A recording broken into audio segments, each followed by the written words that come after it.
mo kí wa kú dédé àsìkò yìí níbi yòówù kẹtì láǹfààní látún ti máa darapọ̀ mọ́ wa ní orígun mẹ́rẹ̀ẹ̀rin àgbáláyé.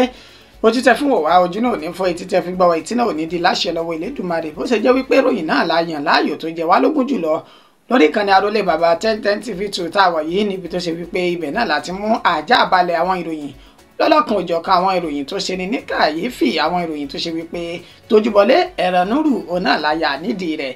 kì í ṣe bí máa ṣe tàwa náà, ọgbọ́n orí tàwa náà sì gbé bí kì í ṣe pé Elédùmarè tó mọ̀ọ́mọ̀ dírí ẹwà fákùkọ tiwa àtàtìlẹ́yìn ẹ̀yin tẹ́ jẹ́ olólùfẹ́ wa tẹ́ fi ń dúró tì wá ní gbogbo àti gbogbo àsìkò lórí ìkànnì yìí. mo kí wa pé ẹ kú àdúró tì yín.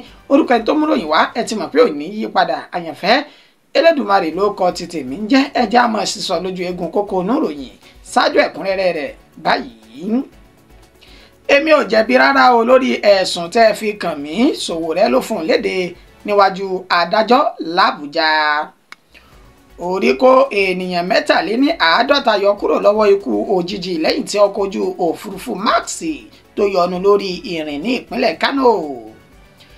ìbúgbàmù kan ló wáyé ní ìpínlẹ̀ Ògùn nínú èyí tí ènìyàn 4 tó ti jáde láyé nígbà tí ọ̀pọ̀ fi ara pa. ọwọ́ iléeṣẹ́ ọlọ́pàá ìpínlẹ̀ Adamawa ti tẹ arábìnrin tó dami gbígbóná sálábóyún kan lára lásìkò tó fẹ́ rọbí ní ìpínlẹ̀ ọ̀hún. ọwọ́ ikọ̀ ọmọ ogun ilẹ̀ yìí ti tẹ àwọn Fúlàní darandaran kan tán jí màálù gbé ní ìpínlẹ̀ Taraba. ọ̀pọ̀ ẹ̀mí àwọn ikọ̀ Boko Haram mìíràn ni wọ́n ti jáde láyé báyìí látàrí ìkọlù àwọn ọmọ ogun ojú òfurufú èyí tó ṣe sí wọn ní ìpínlẹ̀ Borno. gómìnà ìpínlẹ̀ Zamfara ti ṣe àbẹ̀wò tó sì ti tẹ́wọ́ gba àwọn ohun ìjà olóró èyí tó gbà lọ́wọ́ àwọn agbébọn tó kó wọlé láti orílẹ̀-èdè Niger ní ìpínlẹ̀ Zamfara. ìròyìn náà rèé lẹ́kùnrẹ́rẹ́ báyìí. èmi ò jẹ̀bi rárá o lórí ẹ̀sùn tẹ́ fi kàn mí, Sowore ló fòun léde níwájú adájọ́ l'Àbújá lórí ẹ̀sùn pé mo ṣe bẹ́ẹ̀ pé ẹni tó jẹ́ ọ̀gá àgbà fún àwọn ọlọ́pàá nílẹ̀ yìí ní ọlọ́pàá tí kò péjú owó àtẹ̀yí tí ò kájú òṣùwọ̀n, that is illegal IGP èyí tí ẹ fi kàn mí. Ọmọyẹlé Sowore ló sọ dímọ̀ wípé òun ò jẹ̀bi lórí ẹ̀sùn ọ̀hún ní ilé ẹjọ́ gíga tí ń bẹ ní olúlulẹ̀ yìí tí ń ṣe Àbújá lẹ́ni tí ń ṣe ọjọ́ 29 inú oṣù kínní ọdún 2025 tá à ń lò lọ́wọ́ yìí. ó ní Ọmọyẹlé Sowore ló dúró níwájú adájọ́ ilé ẹjọ́ gíga ọ̀hún èyí tí orúkọ rẹ̀ ń jẹ́ adájọ́ Liman, níbi tí wọ́n ti fi ẹ̀sùn kan Ọmọyẹlé Sowore láti ọ̀dọ̀ ọ̀gá àgbà ọlọ́pàá ilẹ̀ yìí IGP Káyọ̀dé Ẹgbẹ́tókun, lẹ́ni tí wọ́n ní ó lo orí ìtàkùn ayélujára láti sọ ọ̀rọ̀ òdì sí ọ̀gá àgbà ọlọ́pàá ilẹ̀ yìí ọ̀hún, níbi tó ti ní illegal IGP. ó ní ọ̀gá àgbà náà Ọmọyẹlé Sowore ní òun kò máa jẹ̀bi ẹ̀sùn tí wọ́n fi kan òun. ṣáájú ní ìfẹ̀hónúhàn ló ti kọ́kọ́ gbéra sọ ní ilé ẹjọ́ ṣáájú kí ìgbẹ́jọ́ ọ̀hún tó bẹ̀rẹ̀, níbi tí àwọn ajàfẹ́tọ̀ọ́ ọmọnìyàn àti àwọn aládùúró ti Ọmọyẹlé Sowore tí wọ́n ti ń ṣe ìwọ́de àti ìfẹ̀hónúhàn pé kí wọ́n yọ̀ǹda Ọmọyẹlé Sowore torí kò jẹ̀bi lórí ẹ̀sùn èyí tí wọ́n fi kàn án. ìwọ́de ọ̀hún tíbi tá ti ṣe àfihàn fọ́nrán rẹ̀ fún wa ní ẹ̀yìn ìròyìn tá a bá mú wá báyìí ní ilé ẹjọ́ l'Àbújá lẹ́nìí. níṣe ni àwọn èèyàn jàǹkànjàǹkàn ni wọ́n pè sí ilé ẹjọ́ ọ̀hún láti ṣe àdúrótì fún Ọmọyẹlé Sowore, níbi tá a ti rí ẹni tó jẹ́ ààrẹ fún ẹgbẹ́ Nigeria Bar NBA Afam Uzigwe àti sẹ́nitọ́ Shehu Sani tí wọ́n wà ní ilé ẹjọ́ ọ̀hún láti dúró ti Sowore lórí ìgbẹ́jọ́ tó ń lọ lọ́wọ́ lólùlulẹ̀ yìí tí ń ṣe Àbújá. níṣe ni orí ṣe bẹ́ẹ̀ kó ènìyàn 53 yọ kúrò lọ́wọ́ ikú òjijì lẹ́yìn tí ọkọ̀ ojú òfurufú Max tó yọnu lórí ìrìn ní ìpínlẹ̀ Kano. ọkọ̀ ojú òfurufú Max èyí tó gbéra láti ìpínlẹ̀ Èkó wá sí ìpínlẹ̀ Kano ó ṣe bẹ́ẹ̀ tí táyà rẹ̀ tó fọ́ tó sì jóná gbogbo ní àsìkò tó fẹ́ balẹ̀ ní pápákọ̀ òfurufú Malam Aminu Kano ti ìpínlẹ̀ Kano ọ̀hún lánàá òde yìí tí ń ṣe ọjọ́ 28 inú oṣù kínní ọdún tá a wà yìí ní nǹkan bí dédé agogo 11 alẹ́ ó kù ìṣẹ́jú 3 ó ní wọ́n sọ dímọ̀ pé ìṣẹ̀lẹ̀ ọ̀hún ṣẹlẹ̀ níbi tí táyà ọkọ̀ ojú òfurufú ọ̀hún tó ti ṣe bẹ́ẹ̀ tó ti jóná níbi tí ọkọ̀ ojú òfurufú náà tó ti fẹ́ balẹ̀ bàgẹ́ àwọn ènìyàn 53 ó ní wọ́n sọ dímọ̀ wípé wọ́n ń bẹ nínú ọkọ̀ ojú òfurufú ọ̀hún ṣùgbọ́n tí àkọsílẹ̀ tó fi yé wa pé ẹnikẹ́ni kò fi ara pa débi tí ẹ̀mí ẹnikẹ́ni yóò bá ìṣẹ̀lẹ̀ burúkú ọ̀hún lọ. Irú ìṣẹ̀lẹ̀ bẹ́ẹ̀ ó ní ó ti wáyé ní ọjọ́ 7 inú oṣù karùn-ún tọdún 2023 ní pápákọ̀ òfurufú ti Nnamdi Azikiwe ní Àbújá níbi tí ọkọ̀ ojú òfurufú Max ọ̀hún tó ti ṣe bẹ́ẹ̀ tó ní ìpèníjà táyà ọkọ̀ ojú òfurufú náà lọ́dún náà lọ́hùn-ún. Bákan náà ní inú oṣù kejìlá ọdún 2024 ní pápákọ̀ òfurufú ti Maiduguri tí ń ṣe ìpínlẹ̀ Borno irú ìṣẹ̀lẹ̀ bẹ́ẹ̀ náà ó mà ti ṣe bẹ́ẹ̀ tó ti wáyé rí níbi tí ọkọ̀ ojú òfurufú ọ̀hún láti ní ẹ́ńjìnì rẹ̀ ló daṣẹ́lẹ̀ lójijì tó sì sáré padà lọ sí pápákọ̀ òfurufú. Ìròyìn tá a mú wá yìí wọ́n fi yé ni pé ènìyàn 53 tó wà ń bẹ̀ ẹnikẹ́ni ò fi ara pa nínú ìṣẹ̀lẹ̀ ọ̀hún débi tí ẹ̀mí ẹnikẹ́ni yóò bá ìṣẹ̀lẹ̀ náà lọ. Fídíò náà rèé ẹ já yẹ̀ wò.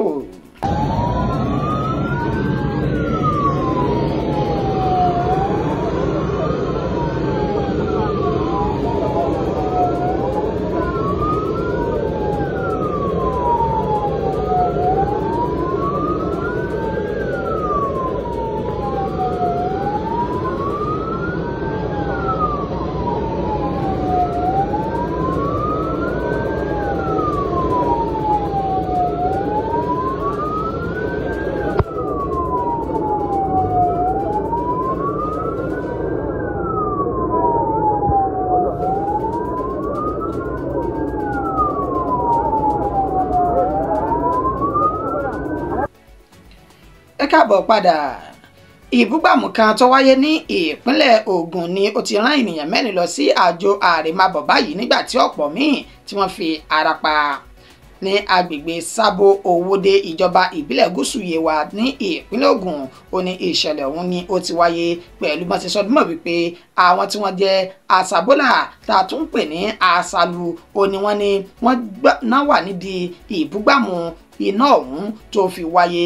Ǹjẹ́ kí ni tí ó ṣẹlẹ̀ nínú àlàyé àwọn olùgbé agbègbè náà fún àwọn oníròyìn? Wọ́n sọ dímọ̀ wípé àwọn ìṣẹ̀lẹ̀ náà ló wáyé ní ọjọ́ ajé Monday tá a lò sẹ́yìn yìí níbi tá ti ní àwọn aṣáálú ọ̀hún ó ní àwọn rò wípé wọ́n ń já àwọn irin kọ̀ọ̀kan ní agbègbè ọ̀hún nílò tí ìbúgbàmù rẹ̀ tó wáyé látàrí bí wọ́n ṣe ń lu àwọn irin ọ̀hún àti bí tí wọ́n ti ń wú irin náà lásìkò tí wọ́n ń ṣe iṣẹ́ yìí lọ́wọ́ tó mú kí ìbúgbàmù ọ̀hún kó wáyé. Wọ́n ní bí ìbúgbàmù náà bó ṣe dún gbùm ó ní ènìyàn 4 náà ti jáde láyé ní wàràǹṣeṣà nígbà tí àwọn ènìyàn tí wọ́n fi ara pa tán gbé wọn lọ sí ilé ìwòsàn tó wà ní Ìlaró ní ìpínlẹ̀ Ògùn. Akitiyan nígbà tí a fi bá ẹni tó jẹ́ alukoro iléeṣẹ́ ọlọ́pàá ìpínlẹ̀ Ògùn Ọmọlọ́lá Odùtọ́lá ní gbólóhùn lórí ìṣẹ̀lẹ̀ yìí. Ọmọlọ́lá Odùtọ́lá ní ìṣẹ̀lẹ̀ náà ó ní kì í ṣe òótọ́ ọ̀rọ̀ torí pé òun kò tí ì gbọ́ ìhìn tí ó jọ mọ́ irú ìṣẹ̀lẹ̀ ọ̀hún. Ṣùgbọ́n àwọn olùgbé agbègbè Sábó Owódé ìjọba ìbílẹ̀ Gúúsù Yewa wọ́n fìdí ìṣẹ̀lẹ̀ múlẹ̀ pé lóòótọ́ àti lódodo ló wáyé o. Ìbúgbàmù táwọn àṣàbólà tí wọ́n ń sa irin káàkiri ibi tí wọ́n ti ń tú irin tá ti ń wú irin ó ní ìbúgbàmù ọ̀hún ló ti ṣẹlẹ̀. Ọwọ́ iléeṣẹ́ ọlọ́pàá ìpínlẹ̀ Adamawa ti tẹ arábìnrin tó da omi gbígbóná sáláboyún kan lára lásìkò tí òun rọbí lọ́wọ́ ní ìpínlẹ̀ ọ̀hún.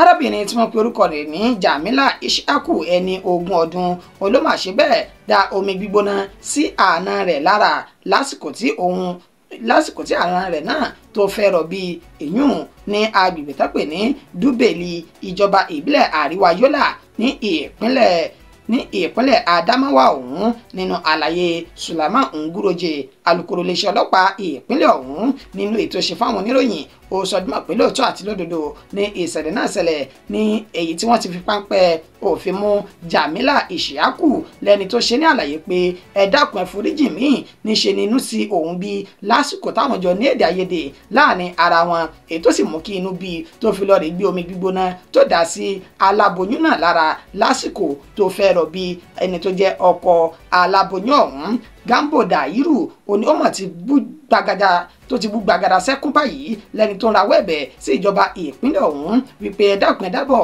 ẹ ràn mí lọ́wọ́ ẹ má wò mí níran torí wípé inú ìnira àti ilé kókó ńlá ó ní ìyàwó rẹ̀ ló wà lásìkò yìí lẹ́ni tí ó ní kò tí ì gbádùn o bẹ́ẹ̀ ń bẹ ní ẹsẹ̀ kan ayé ẹsẹ̀ kan ọ̀run látàrí ìwà burúkú èyí tí Jamilu Ishaku tó wù sí yìí. Sulaiman Nguroje ó ní àwọn ti fi páńpẹ́ òfin mu tí ó sì jẹ ìyà rẹ̀ lábẹ́ òfin lórí ìwà burúkú èyí tí ó wù sí aláboyún náà. Ọwọ́ ikọ̀ ọmọ ogun ilẹ̀ yìí ló mà ti tẹ àwọn Fúlàní darandaran kan èyí tí wọ́n jí màálùú gbé ní ìpínlẹ̀ Taraba. Ikọ̀ àwọn ọmọ ogun ilẹ̀ yìí tí ó jẹ́ ti 6th Brigade Operation Golden Peace ní ìpínlẹ̀ Taraba ní ìjọba ìbílẹ̀ Gaso ní ìpínlẹ̀ ọ̀hún ó ní wọ́n ti fi páńpẹ́ òfin mú àwọn afurasí mẹ́ta ọ̀tọ̀ọ̀tọ̀ tó jẹ́ Fúlàní tán lọ rèé jí màálùú àwọn akẹgbẹ́ wọn ní ìgá wọn náà nínú àlàyé tó jẹ́ alukoro fún ikọ̀ àwọn ọmọ ogun náà Òní Olúbọdúndé ètò ṣe fún àwọn oníròyìn ó ní àwọn afurasí mẹ́ta ọ̀tọ̀ọ̀tọ̀ tí ọwọ́ bà ló pe orúkọ wọn ní Sabiu Lawali, Haruna Ayuba àti Yusufu Mokawo láti agbègbè tó pè ní Kampani Zurak ní ìpínlẹ̀ Plateau ó ní àwọn mẹ́tẹ̀ẹ̀ta ó ní wọ́n ti wá tí wọ́n sì wá sọ sí ọ̀hún ní ọjọ́ 27 inú oṣù kínní ọdún táwa yìí ní abúlé kan tó pè ní Namnayi ìjọba ìbílẹ̀ Katholu ní ìpínlẹ̀ Taraba níbi tán ni wọ́n yọ kẹ́lẹ́kẹ́lẹ́ wọ́n sì ṣe bẹ́ẹ̀ wọ inú ọgbà màálùú Fúlàní kan èyí tí wọ́n ṣe bẹ́ẹ̀ tí wọ́n kó màálùú èyí tí òǹkà rẹ̀ jẹ́ 174 àti àwọn àgbò tó fi máa gùntàn èyí tí ó jẹ́ 57 tí wọ́n ti kó wọn lọ sí orílẹ̀-èdè Cameroon báyìí níbi tí ó ní ọwọ́ ti fi bà wọ́n tí wọ́n sì ti ń wá àwọn tí wọ́n ní màálùú ọ̀hún. Àwọn mẹ́tẹ̀ẹ̀ta ó ní wọ́n jẹ́wọ́ ẹ̀ṣẹ̀ lóòótọ́ àti lódodo pé iṣẹ́ táwọn yàn láàyò ó ní káwọn lọ rè fọ́lé onílé ní pàtàkì jùlọ àwọn Fúlàní tí wọ́n jẹ́ onímàálù kí wọ́n sì kó màálù wọn tà lọ sí òkè lọ́hùn níbi tí àwọn ti ń rówó ṣe ilé ayé títa wọn. Òní Olúbọdúndé ó ní àwọn mẹ́tẹ̀ẹ̀ta náà ti wà ní gbàgà àtìmọ́lé báyìí níbi tá ti ń gbìyànjú láti lọ rè láti wá àwọn tí wọ́n ní màálù náà padà wá sí àwùjọ. Ọ̀pọ̀ ẹ̀mí àwọn ikọ̀ Boko Haram mìíràn ni ó tún ti jáde láyé báyìí látàrí ìkọlù àwọn ọmọ ogun ojú òfurufú ìtànṣe sí wọn ní ìpínlẹ̀ Borno. Nigeria Air Force ikọ̀ ogun ojú òfurufú lábẹ́ Operation Adinkai ní agbègbè Dagbewa àti Chikide ó ní wọ́n ti ṣe ìkọlù sí àwọn ọmọ ikọ̀ Boko Haram ní ìjọba ìbílẹ̀ Gwoza ní ìpínlẹ̀ Borno. Nínú àlàyé tí àwọn ọmọ ogun ọ̀hún ṣe fún ẹni tó ń rí sí ìwà ìgbésùmọ̀mí àti ìlòdì sí ìwà ọ̀ràn dídá ní iléeṣẹ́ àwọn ọmọ ogun lẹ̀ yìí Zagazola Makama àti tilẹ̀ Chadi ó ní ó fi ìròyìn náà tó fi léde síta níbi tó ti sọ dímọ̀ wípé àwọn ọmọ ogun ojú òfurufú oná ṣe ìkọlù ọ̀hún ní ìwòye sí pé àwọn fẹ́ ṣe bẹ́ẹ̀ ṣe ìkọlù sí ibùba olórí àwọn ikọ̀ Boko Haram èyí tí wọ́n pe orúkọ rẹ̀ ní Ali Ngudue èyí tí wọ́n sì sọ dímọ̀ wípé àwọn ọ̀gọ̀rọ̀ ikọ̀ Boko Haram ní ìkọlù àwọn náà ó ní ó ṣẹlẹ̀ tí ó sì gbẹ̀mí wọn lánàá òde yìí ní alẹ́ pátápátá lásìkò tí wọn kò fún àwọn oníṣẹ́ láabi náà tí wọ́n fún wọn lára tán fi ṣe ìkọlù ọ̀hún tán fi ṣe sí wọn. Ó ní akitiyan àwọn ó ń tẹ̀síwájú láti lè jẹ́ kí àlàáfíà kó túbọ̀ jọba sí i ní gbogbo kọ̀rọ̀kọ́ndú ilẹ̀ Haúsá ní pàtàkì jùlọ láti lé àwọn ikọ̀ Boko Haram wọnú gbó lọ ní tẹ̀fẹ̀tẹ̀fẹ̀ tàbí kán lé wọn lọ sí àjùlé ọ̀run. Gómìnà ìpínlẹ̀ Zamfara ti ṣe àbẹ̀wò ó sì ti ṣe bẹ́ẹ̀ tẹ́wọ́ gba ohun ìjà olóró oníyebíye èyí tí wọ́n gbà lọ́wọ́ agbébọn ní ìpínlẹ̀ ọ̀hún. Gómìnà ìpínlẹ̀ Zamfara Dawuda Lawali ó ní ó mà ṣe bẹ́ẹ̀ ṣe àbẹ̀wò sí ibi tí wọ́n ti ṣe bẹ́ẹ̀ gba òbítíbitì ohun ìjà olóró bíi ìbọn àti ohun mìíràn tán gbà lọ́wọ́ àwọn agbébọn àti agbébọn wọlé gbébọn jáde ní ìpínlẹ̀ Zamfara. ẹ̀ràn ti fi pé àwọn ìròyìn náà wà pé àjọ DSS ó ní wọ́n ṣe bẹ́ẹ̀ tí wọ́n ṣe àbẹ̀wò sí àwọn ènìyàn ọ̀hún lásìkò tán kó ìbọn wọlé láti orílẹ̀-èdè Niger wá sí orílẹ̀-èdè Nàìjíríà ibi tí Dáúdà Làwálì tó ti lu àwọn àjọ ọ̀hún lọ́gọ̀ọ́ ẹnu wípé wọ́n kú iṣẹ́ takuntakun wọ́n sì kú ọmọ ṣe bí kì í bá ṣe pẹ́yìn náà ẹ ṣe iṣẹ́ yín bí iṣẹ́ níṣe ni àwọn oníṣẹ́ láabi yìí wọn ò bá máa lo ohun ìjà olóró yìí láti fi ṣe ìkọlù sí àwọn ènìyàn wa ní ìpínlẹ̀ yìí ó wá lù wọ́n lọ́gọ̀ọ́ ẹnu bẹ́ẹ̀ ló tún rọ gbogbo àwọn olùgbé ìpínlẹ̀ Zamfara pé ẹja àjọ ya ikọ̀ ojú ni alákànfin sọrí tẹ́ ẹ bá ti ṣe bẹ́ẹ̀ kẹfin rú àwọn ènìyàn burúkú yìí ẹ mọ́mọ́ tẹ̀tì láti ké gbàjarè síta kí a lè fi ọwọ́ òfin tọ́ ká sì fi páńpẹ́ òfin mú àwọn ènìyàn náà ní Gúsàwù tí ń ṣe olúlu ìpínlẹ̀ Zamfara ó ní Lawal Dawuda gómìnà ọ̀hún ló ti ṣe bẹ́ẹ̀ tẹ́wọ́ gba àwọn ohun ìjà olóró ọ̀hún tó sì mú arákùnrin tó hu ìwà burúkú náà jáde mọ́lẹ̀. Da aka kama wa'annan mutane wa'anda su ne ake amfani da su ana shigo da makamai iri daban-daban da ake hallaka al'umma. Alhamdulillah na farko ina godiya ga Allah madaukakin sarki da ya nuna mana wannan rana.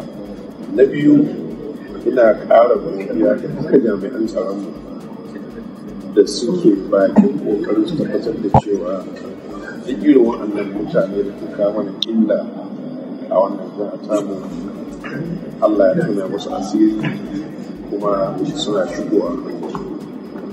Ina tabbatar maka gwamnatin Zamfara tana kashe kuɗi masu yawa zuwa ga 'yan sanda, sojoji da su kansu jami'ai farin kaya don tabbatar cewa aiki yadda ya kamata kuma alhamdulillah ina gani cewa suna wannan aiki. Abin daɗi shi ne kama irin wannan mutane wanda kuma za mu ci gaba da ba su taimako kamar yadda muke yi har sai Allah ya kama da ƙarshen wannan bala'i da muke fama da shi a wannan jiha. Me kiran da gwamnatin tarayya da ya nuna da tsaro a wannan gidan shi da kai? Abin da zan iya cewa kullum shine za mu ƙara roƙo yadda bodar mutum don yanzu kaga wannan makamai tun daga wajen da jira ka shigo da su wanda jami'an DSS suna biye da su har lokacin da suka kawo wajen kauran na boda. ìròyìn wa kò jù báyìí lọ fún ti àsìkò yìí akí oníyàn wípé ẹṣẹ ọlọ́kà ẹṣẹ ẹ̀yin tẹ́ bá wa jẹ́ ẹ kú àìbínú títí di ìgbà tá a tún padà máa fún wa ní ìròyìn míì lórí ìkànnì tí a jọ wà yìí orúkọ mi ò ní yípadà àyànfẹ́ Elédùmarè òun lèmi jẹ́ títí di ìgbà tá a tún máa pàdé ó dàbọ̀ mo kí wa pé àkó àtàárọ̀. The judge is not available or that the case is not mentioned today again. We are waiting for when they will bring another date. We need to mobilize Nigerians. And this is not the first time. This is not the first time. The last time they adjusted it, we don't know the new date that they are going to put for the Abuja 11. We are waiting for the time that they will bring it. We ask Nigerians to support these young people who have been thrown to jail because of hunger, because they dare to query, because they demand for good governance. Because they dare to say government must do better. And so when we are asking that the government should do better, we don't have a choice as Nigerians because we are patriotic Nigerians. The president is there, whether it is legal or illegal, but he's a Nigerian. And so it's a Nigerian that will occupy the seat. What we are saying is give us better governance. Let the people free. Nigerians should not be picking from the dustbin. We need to end bad governance. We need to stop because Nigeria is the only open country that does not refine oil. And they are talking of fuel subsidy. There is nothing like fuel subsidy because if you are producing oil and you cannot refine your oil and you have been in OPEC, ordinarily the United States of America has 29 refineries. Getting refineries means that you are keeping your people working. Getting refineries means that there will be so much employment. There is hunger in the land. There is no employment for young people. We are turning our children, many thousands of unemployed children. It's a it's a poison in the land. And so we must do better. More than 62% of Nigerians are young people. There are no jobs. Hunger in the land. Hunger is killing people. Raw hunger is killing people. And we say end bad governance. And you arrest people and you are trying them for treason. We say drop all the charges now.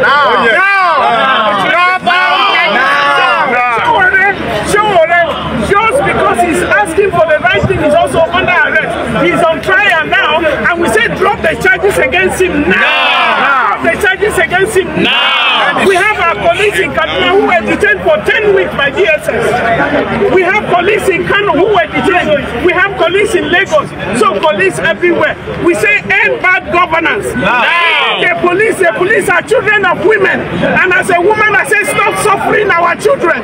Stop suffering our children. Stop turning Nigerians against Nigerians. Let them do their job. The political class are making the police, are wasting the police, the workforce. And we say end bad governance now. Yes, in addendum to what she has said, it's important we make it clear. This is not the first time we have seen dilly-dally by this court with regard to trial of Abuja 11.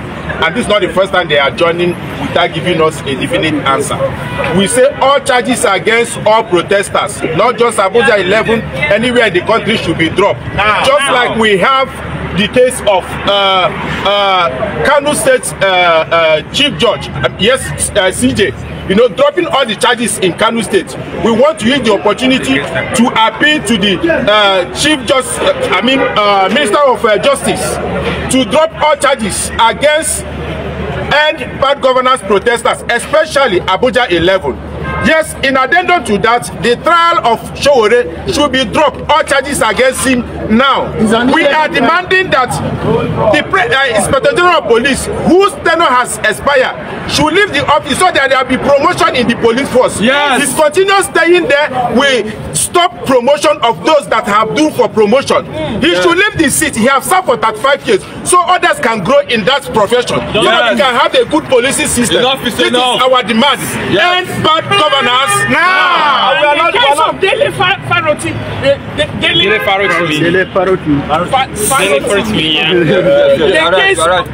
his case is still on. We have to remember that Dele is still, is still under arrest.